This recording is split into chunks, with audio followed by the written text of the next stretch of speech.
کہ چائنا ہمارا بے وفا نہیں بلکہ بڑا باوفا دوست ہے، اور اس نے آج بھی وفاداری نبھائی کہ پاکستانی گورنمنٹ کے رضامندی سے یہ چیز کو فلوٹ کیا گیا، اور یہ بھی مارکیٹ میں بات ہے، لوگوں میں بات ہے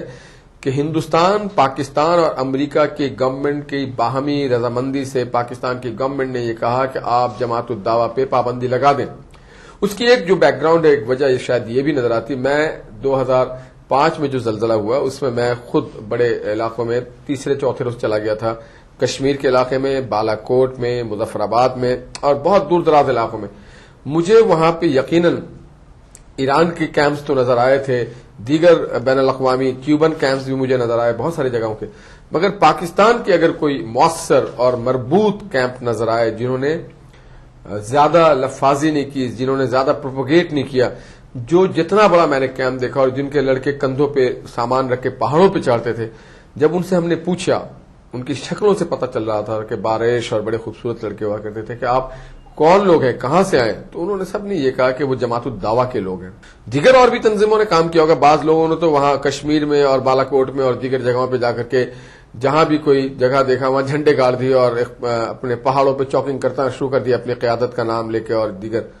آپ سلی شاہ کے مزار پہ اگر مظفر آباد میں جائیں تو وہاں آپ دیکھیں کہ وہاں پہ ایک تنظیم نے تو چاکنگ کی انتہا کر دی وہاں پہ، مگر جماعت الدعوہ کے جو میں نے رول دیکھا، ہاں پی ایم اے نے بھی بڑا کام کیا، پاکستان میڈیکل ایسوسیشن، مگر اس کی جو وسائل تھے شاید لمیٹڈ تھے، اس کے آپریشن تھیٹر شاید لمیٹڈ تھے، مگر جماعت الدعوہ نے جو کام کیا ہے ایسا لگتا تھا کہ گورنمنٹ آف پاکستان کی جگہ سبسٹیٹیوٹ کے طور پہ ہے۔ اور اگر آپ کے علم میں ہو اور آپ کو یاد ہو کہ یو این نے بھی جماعت الدعوہ کی جو ارتھ کوئک سرگرمیاں تھی اس کی تعریف کی، اس کی فنڈنگ کی، اس کو تمام وسائل دینے کی بات کی، انہوں نے نہ صرف لوگوں کو روزگار دیا بلکہ لوگوں کی میڈیکیشن کیا، ان کی ریہیبلیٹیشن کا کام۔ یو این کے حوالے سے تو ابھی ندیم صاحب بھی کچھ بتا رہے تھے کہ آپ نے کچھ فوٹیجز بھی ہمیں بتائی ہیں، کچھ تصاویر بتائی ہیں کہ ان کے ساز و سامان کو یو این کے اور یو ایس ایڈ کے آپ لوگ لے کے، تو اس کے لیے فنڈنگ یو ایس ایڈ نے آپ لوگوں کو کی تھی، اس کے اخراجات ادا کیے تھے؟ میں یہاں یہ بتانا چاہوں گا کہ اس وقت جماعت الدعوہ سے بڑی انٹرنیشنل این جی اوز بھی موجود ہوں گی اور ان کا کام ممکن ہے ہم سے زیادہ ہو، مگر جماعت الدعوہ کے پاس جتنے ان کاموں کے علاوہ جو اعداد و شمار ہم آپ کو میں بتا رہا تھا، اس سے زیادہ ہم یہی سمجھتے ہیں، نہال ہاشمی صاحب نے ماشاءاللہ ہمارے لڑکوں کے حوالے سے بتایا، نوجوانوں کے حوالے سے، کہ جماعت الدعوہ کے پاس بے لوث اور جو ہے نا خدمت کرنے والے کارکنان ہیں، اور یہ اتنا بڑا اثاثہ ہے کہ جس میں ہم اللہ کا جتنا شکر ادا کریں کم ہے۔ تو انٹرنیشنل این جی اوز یہاں تک کہ اقوام متحدہ جب کہ یہاں پہ ذیلی ادارے ورلڈ فوڈ پروگرام، یونیسیف وغیرہ یہاں جب پہنچے مظفر آباد میں 2005 کے زلزلے میں، تو ان کے پاس سامان تو موجود تھا مگر ان کو علاقوں تک پہنچانے کے لیے ان کے پاس کارکنان نہیں تھے۔ تو جماعت الدعوہ کو ان لوگوں نے اپنا سامان دیا، ہم نے جہاں پہ گاڑیاں نہیں جا سکتی تھی ہم نے اپنے خچر سروس شروع کی، پل ٹوٹ چکے تھے ہم نے اپنی بوٹ سروس شروع کی دریائے نیلم میں، تو ہم نے یہ سامان ہمارے خچروں پہ، ہماری بوٹس کے، ہمارے لڑکوں کے کندھوں کے اوپر یہ یو ایس ایڈ کا سامان اور اقوام متحدہ کا سامان یہ متاثرین تک جا رہا تھا۔ اور میں سمجھتا ہوں کہ ہمارا سب سے بڑا جرم یہ ہے کہ ہم لوگوں نے خدمت خلق کا کام کیا، اور اگر جماعت الدعوہ دہشت گرد تنظیم ہے تو اقوام متحدہ کا بھی جرم اس میں برابر کا ہے کہ وہ اس دہشت گرد تنظیم کی مالی معاونت کرتی رہی ہے۔ ابھی جب پابندی لگی آپ اس وقت کہاں تھے؟ میں اس وقت زیارت میں تھا، اور اس دفعہ قربانی کے اوپر ہم نے متاثرین کے لیے 14,500 قربانیوں کا اہتمام کیا تھا۔ تو زیارت میں جو زلزلہ آیا تو میں نے عید کا پہلا، دوسرا اور تیسرا دن وہیں پہ میں نے گزارا، اور وہاں پہ ہم گوشت کی تقسیم اور لوگوں کو عید کے موقع پہ ان کو سامان اور کپڑے وغیرہ تقسیم کر رہے تھے۔ تو مجھے تیسرے دن زیارت کے اندر ہی یہ اطلاع ملی کہ جماعت الدعوہ پہ پابندی لگ گئی ہے، اور اتفاق کی بات یہ ہے کہ اس پابندی کی خبریں نشر ہونے کے کچھ دیر بعد بی بی سی کے اوپر وہاں کوئی ہمیں انتظام نہیں تھا سننے کا،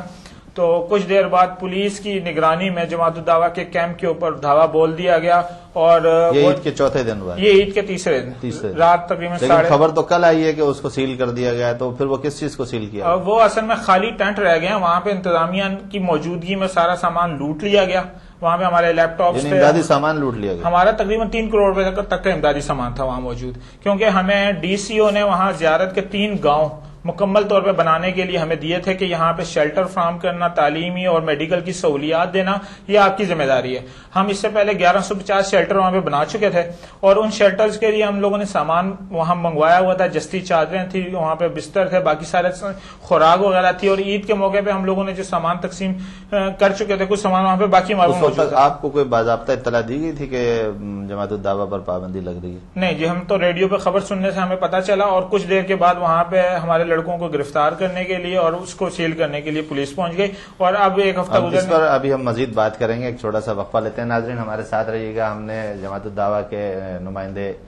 احمد ندیم سے ابھی وہ ہمیں بتا رہے تھے کہ کس طرح وہاں پر پابندی کے وقت سارا سامان لوٹ لیا گیا اور پابندی کے بعد اب 1-2 دن پہلے وہاں پر خالی خیموں کے اوپر تالے لگا کر اور ان کو بند کر دیا گیا ہے. ہمارے ساتھ رہیے گا.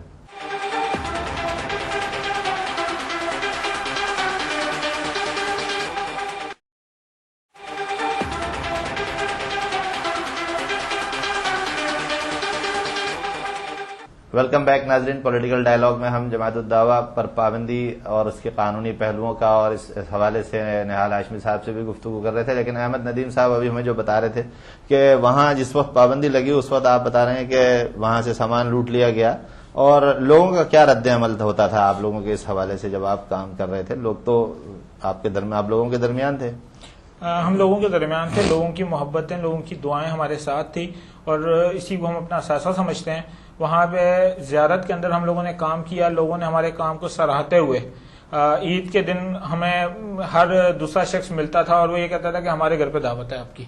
آپ یعنی وہ لوگ جن کے گھر ٹوٹ کے گر چکے ہیں وہ اپنے خیموں کے اندر ہماری دعوتوں کا اہتمام کر رہے تھے اور وہ بار بار آ کے ہمارے کیمپ میں ہمیں دعوتیں دے رہے تھے. اسی طرح میں وہاں کے لوگوں کی محبت کا اندازہ اس بات سے لگایا جا سکتا ہے کہ وہ وہاں کے گاؤں دیہاتوں کو وہاں کے مقامی زبان میں قلی کہتے ہیں. تو انہوں نے ایک گاؤں میں جہاں جماعت الدعوہ نے شیلٹر بنایا تو انہوں نے اس علاقے کا نام ہی قلی جماعت الدعوہ رکھ دیا. تو یہ ان کی محبت کا ثبوت ہے. اور جس وقت یہ پابندی لگنے سے پہلے ہم وہاں پہ تھے تو اس وقت بھی لوگوں سے جب ہماری بات چیت ہوئی تو وہ کہنے لگے کہ ہمیں جس طرح کی خبریں آ رہی ہیں تو ایسا لگتا ہے کہ پوری دنیا جو ہے وہ آپ لوگوں کے پیچھے پڑ گئی ہے، خصوصاً انڈیا. تو ہماری ہر نماز کے بعد دعائیں آپ کے ساتھ ہیں. تو ان باتوں کو سن کے ہمارے حوصلے اور زیادہ بلند ہو گئے کہ جن لوگوں کے لیے ہم کام کر رہے ہیں ان کی دعائیں ہمارے ساتھ ہیں اور یہی ہمارا احساس ہے. ابھی نہال ہاشمی صاحب آپ بتا رہے تھے کہ آج کے اخبار میں یہ خبر لگی ہے، یعنی اس کو تو پڑھ کے یہ کہا جا سکتا ہے کہ دیکھا جو تیر کھا کے کمی گاہ کی طرف. اپنے ہی دوستوں سے ملاقات ہو گئی، اپنے ہی ملک کے، اپنی ہی حکومت کے اشارے پر اگر پاکستان کے ایک دوست نے جماعت الدعوہ پر پابندی کے فیصلے کو ویٹو نہیں کیا جس کی وجہ سے یہ تیز رفتاری ہوئی. اس سے پہلے سلامتی کونسل میں بہت ساری قراردادیں پڑی ہوئی ہیں، ان پر نہ عمل درآمد ہوتا ہے، نہ پاکستان ان پر عمل درآمد کا مطالبہ کرتا ہے، نہ اس کی تیز رفتاری ہوتی. اس میں ایک بڑا اہم اور بڑا جس کو مذاق کی حد تک سلامتی کونسل کو جو ہے اس کی وقت کو گرانے والی چیز ہے کہ ایک صاحب 6 سال پہلے انتقال کر چکے ہیں، ایک صاحب سعودی عرب کی جیل میں قید ہیں، ان کے بھی نام اس میں شامل ہیں. تو یہ تو ایسا لگتا ہے کوئی سرکاری دستاویز ہے، بابو نے لا کے رکھی اور ڈائریکٹر صاحب نے سائن کی اور جاری کر دی. تو اس سے تو سلامتی کونسل کی وقت بہت زیادہ کم ہو گئی ہے. آپ کیا سمجھتے ہیں کہ سلامتی کونسل نے کسی گیم کا حصہ بن کے کیا ہے یا وہ بھی اسی ایجنڈے کے ساتھ چل رہے ہیں جو امریکی؟ دیکھیں اعجاز صاحب، یہ کھیل تو پورا بین الاقوامی ہے. یہ تو ثابت ہو چکا ہے گزشتہ دہائیوں میں کہ بدقسمتی سے جو ہمارے حکمراں ہیں وہ سارے کے سارے ڈائریکٹ یا انڈائریکٹ مغرب کے غلام ہیں یا مغرب کے لے پالک ہیں یا ان کے پٹھو ہیں. ہمارے پاس اس کی سامنے زندہ مثال ہے این آر او نے ان کو یہ حکومت بخشی ہے. اور این آر او ایسے امریکہ نے اور مارک لائل گرانٹ نے بیٹھ کے نہیں سائن کروایا تھا، ان کے اپنے بھی مقاصد تھے. مشرف چلے گئے مگر مشرف کی جو لیگیسی ہے، جو کنٹینیوٹی ہے، وہ آج بھی موجود ہے. وہی چیف جسٹس پی سی او کا حمید ڈوگر